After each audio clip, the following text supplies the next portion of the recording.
Det er dagen derpå. Jeg går og rydder lidt op i garagen.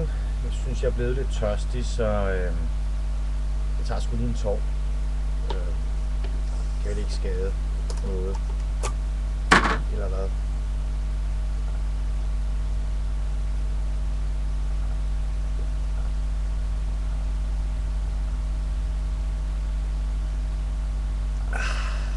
Ja, det er udmærket. Klar til brug. Forhindrer isdannelse, fjerner trafikfilm, salt og olie. Det må være det eneste, der duer i dag. Det var sgu lidt hårdt i går, gutter. Men det var et fantastisk arrangement.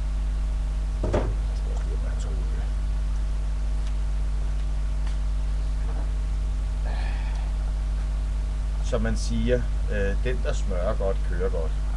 Så